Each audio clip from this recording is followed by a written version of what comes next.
au commencement. Que cela évoque-t-il pour toi? À quoi penses-tu lorsque tu dis au commencement?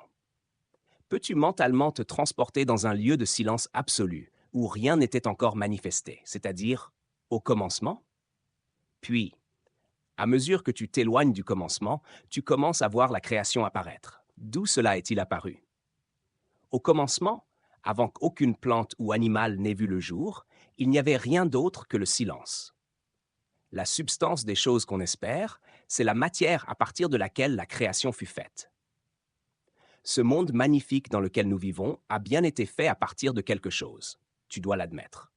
Il n'a pas été tiré du néant ou du vide. Il a été formé et modelé à partir d'une substance pensée qui est devenue visible. Un concept parfait d'une chose reposait dans l'esprit du Père.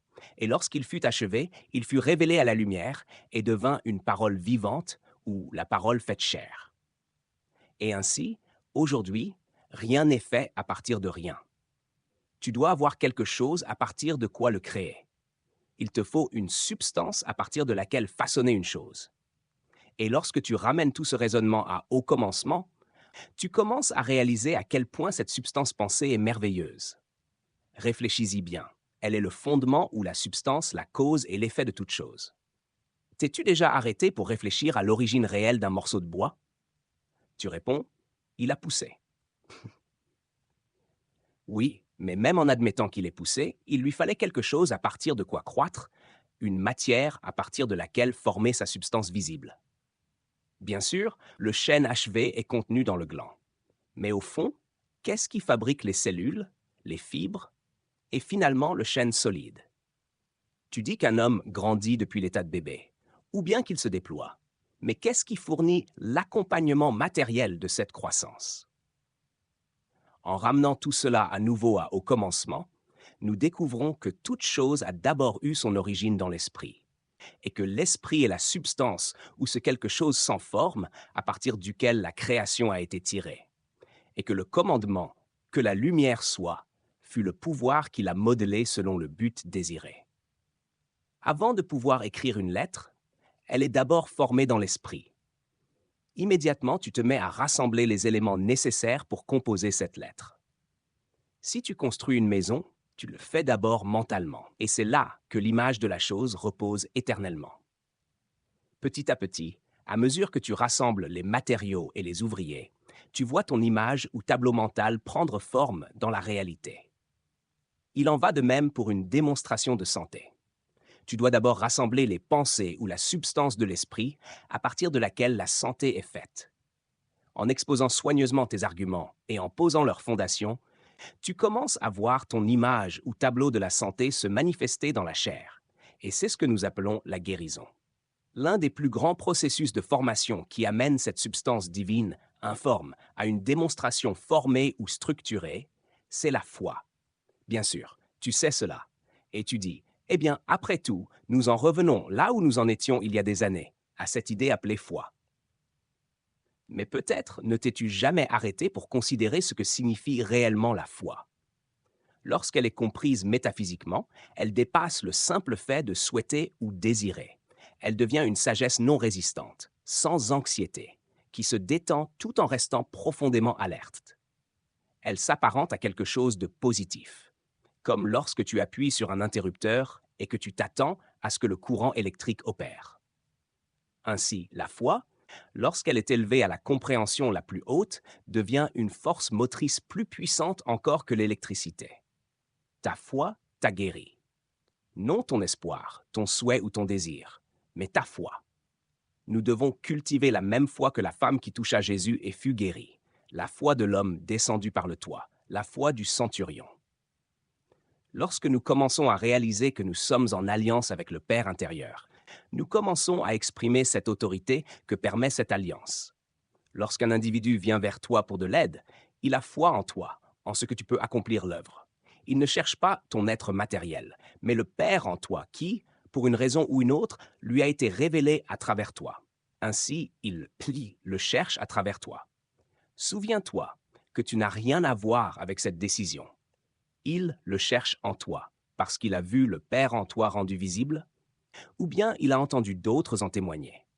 Ton devoir dans cette affaire n'est donc autre que de dire avec le Père à ton patient, ta foi t'a guéri, prends ton lit et marche. Et si tu oses faire une telle chose dans la sainteté de cette alliance, ton patient prendra son lit et marchera, guéri et renouvelé. N'aie pas peur de t'allier à ton Père. Cesse de revendiquer une filiation matérielle.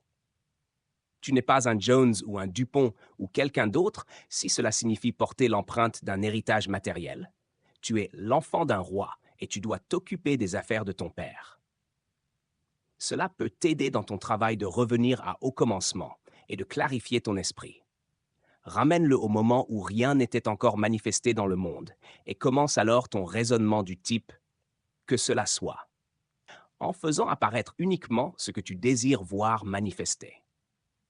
Si tu désires bâtir une maison, tu ne garderas pas à l'esprit l'image d'une grotte ou d'une cabane, mais celle d'une maison achevée. Il en est de même pour la santé, la richesse et le bonheur. Tu dois garder à l'esprit en permanence le modèle qui t'a été montré sur la montagne. À certaines étapes de la construction, une maison ne semble guère plus qu'un tas de gravats. Et pourtant, c'est de là que naît le produit fini. La coquille doit être brisée et le cocon détruit avant que les étapes avancées de la démonstration puissent émerger. Peut-être cela te semblera-t-il au départ comme la peste, la privation ou la famine. Ce fait de sortir en défiant les lois matérielles.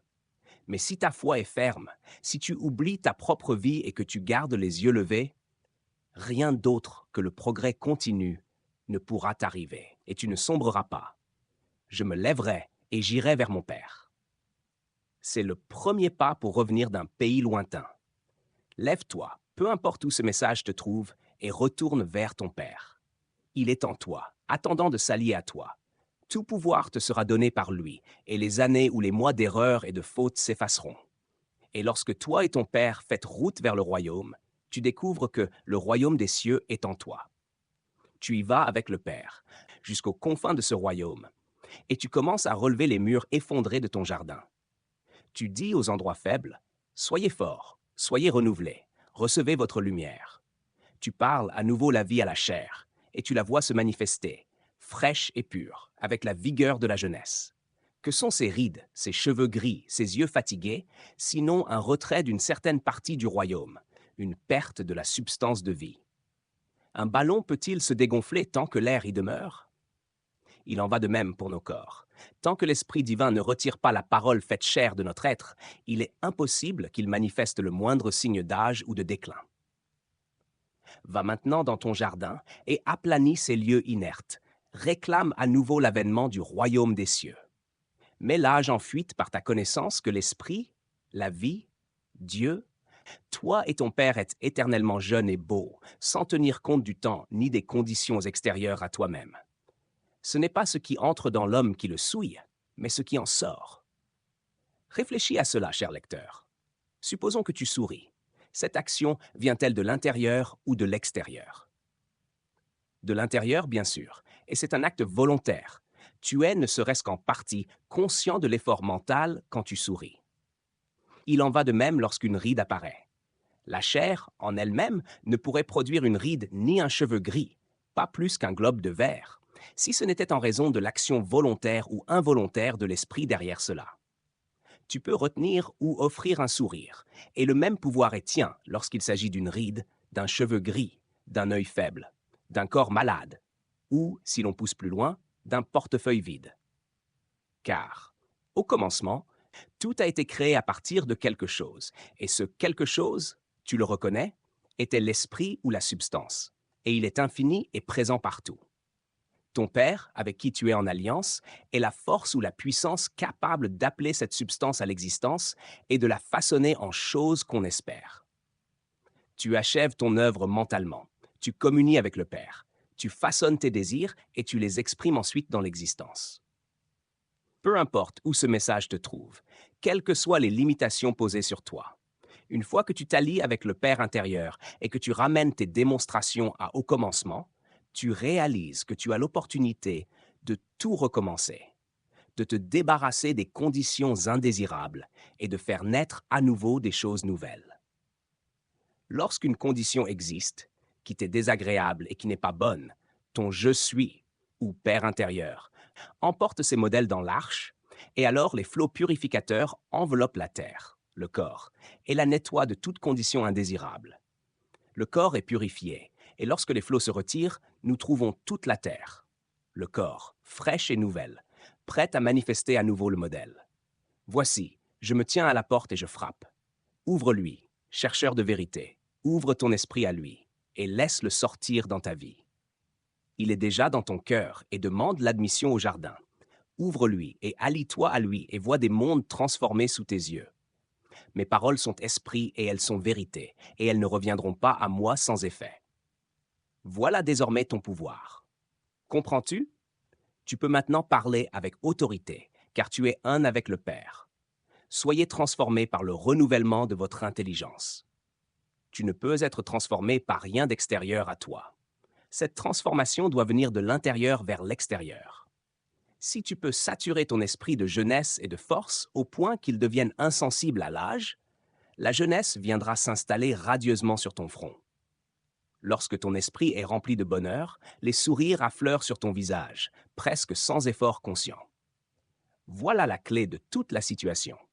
Imprègne ton esprit de cette idée et collabore avec le Père intérieur, en qui il n'y a ni ombre de variation, et qui est déjà prêt à faire surgir dans ta vie des choses que l'œil n'a pas vues ni l'oreille entendues. Retourne au lieu de au commencement et déclare ta filiation divine. Détache-toi du nombre d'années ou de telle ou telle condition. Unis-toi étroitement à l'idée que la vie est esprit, inchangeable et parfaite, et sur laquelle aucune limite ne peut être inscrite. Prends profondément conscience du fait que tu es esprit, et que Dieu est esprit, et c'est là ton autorité pour t'allier avec le Père intérieur. Peut-il exister quoi que ce soit de plus clair, alors que le fait que tu possèdes dès maintenant tout ton bien, tout ton pouvoir, et que rien ne peut en aucune manière te nuire? Peu importe si tu as l'impression d'être un échec, pauvre, malade, lié par 1000 peurs ou lois matérielles. Voici que tu entres dans ton héritage et tu peux t'attendre à voir les montagnes fondre et les collines bondir comme des agneaux devant cette compréhension renouvelée. Peu importe ce que les lois humaines disent à ton sujet. Elles peuvent te coller une douzaine d'étiquettes. Tu peux être sous le joug de lois astrologiques affirmant certaines choses à cause de ta date de naissance. Mais tout cela n'est que poussière de pissenlit, soufflée par les vents de l'esprit mortel, et cela ne peut prendre racine que si tu lui permets de le faire. Jusqu'à ce moment, ce n'est qu'un rien flottant sans but ni destination, cherchant un point de chute. La loi de Dieu, immuable et parfaite, t'a rendu libre. Et c'est la seule loi que tu es appelé à suivre. Dieu est ton Père. Tu n'es pas sous l'emprise de la pensée familiale ou raciale. Tu n'hérites que des qualités de l'esprit. Quelles sont ces qualités? Voici, je me tiens à la porte et je frappe. Laisse-le sortir dans ton jardin, cher chercheur de vérité. Allie-toi avec le Père intérieur, demeure avec lui dans le royaume des cieux et place-toi dans l'unité avec ce courant vivifiant. C'est ton héritage de joie. Réclame-le, utilise-le, fais-en le tien.